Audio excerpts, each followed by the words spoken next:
Hi అండి. Welcome to Anita's world.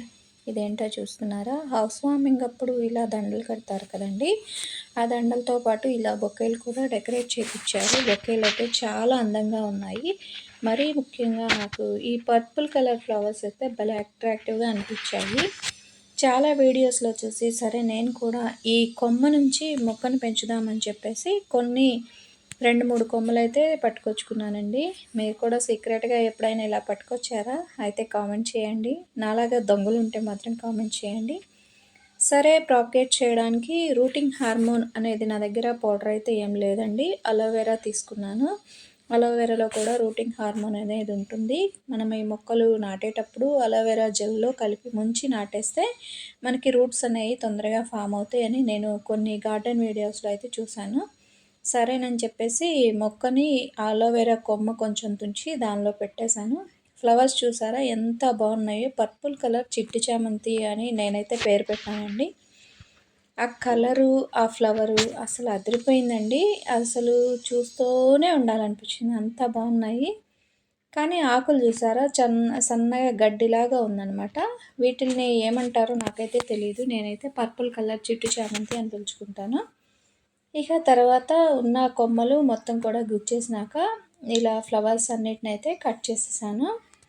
Flowers cut చేసేసి మొక్కని చక్కగా గ్రో అయ్యేలాగా చేసుకుందామని చెప్పేసి నేను ఏదైతే గార్డెన్ వీడియోలో చూసి ఫాలో అయ్యానో సేమ్ అదే మెథడ్ ఫాలో అయ్యానండి. ఇక్కడ నేను మొక్కని అలోవెరాలో ముంచి ఇంకా కింద అయితే కోకోపిట్టు, ఎర్రమట్టి, ఇసుక కలిపి పాట్లో అయితే వేసుకున్నానండి.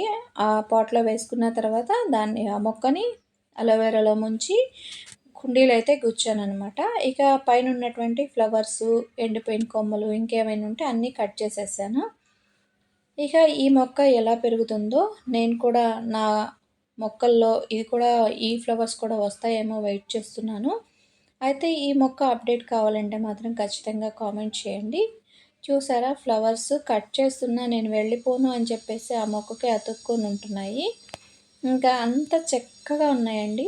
మీకు కూడా ఈ ఫ్లవర్స్ అంటే ఇష్టమా? మీరు ఎప్పుడైనా నాలాగే ఇలాగా బయట నుంచి కొమ్మ తెచ్చి మొక్కను పెంచారా? అయితే కామెంట్ చేయండి. ఇక ఫ్లవర్స్ మొత్తం అయితే కట్ చేశానండి. మరి ఈ మొక్క గ్రోత్ ఎలా ఉంటుందో తెలీదు. చూడాలి. నేను కూడా ఫస్ట్ టైం ట్రై చేస్తున్నాను. సక్సెస్ అయితే మాత్రం ఖచ్చితంగా దీనికి సెకండ్ వీడియో కంటిన్యూ ఉంటుంది. ఇక మొదల దగ్గర గట్టిగా ఒత్తి పెట్టేసుకున్నాను. తర్వాత ఫ్లవర్స్ అన్నీ కట్ చేసుకొని నేను చేత్తోనే వాటర్ అనేది స్ప్రింకిల్ చేస్తున్నానండి. ఒక్కసారిగా పోసేస్తే ఆ మొక్క సరిగ్గా నాటుకుంటుందో లేదోనని చెప్పేసి నేను ఇలాగ చేత్తోనే కొంచెం కొంచెంగా వాటర్ అయితే స్ప్రింకిల్ చేసేసాను. తర్వాత నేను చూసిన వీడియో ప్రకారం దానిపైన ఒక కవర్ చేసేసి పక్కనుంచేశారు. ఒక 3-5 డేస్ తర్వాత ఈ మొక్క అప్డేట్ ఎలా ఉందో చూద్దాం. ఈ వీడియో నచ్చిందా? మీరు కూడా ఇలాంటి మొక్కను ఏమని పిలుస్తారు? మీరు ఎప్పుడైనా ఇలా ఫ్లవర్స్ కట్ చేశారా? వీడియో నచ్చితే లైక్ చేసి, షేర్ చేసి, సబ్స్క్రైబ్ చేసుకోండి. మరిన్ని వీడియోస్ కోసం నా ఛానల్ చూస్తూనే ఉండండి. Thanks for watching.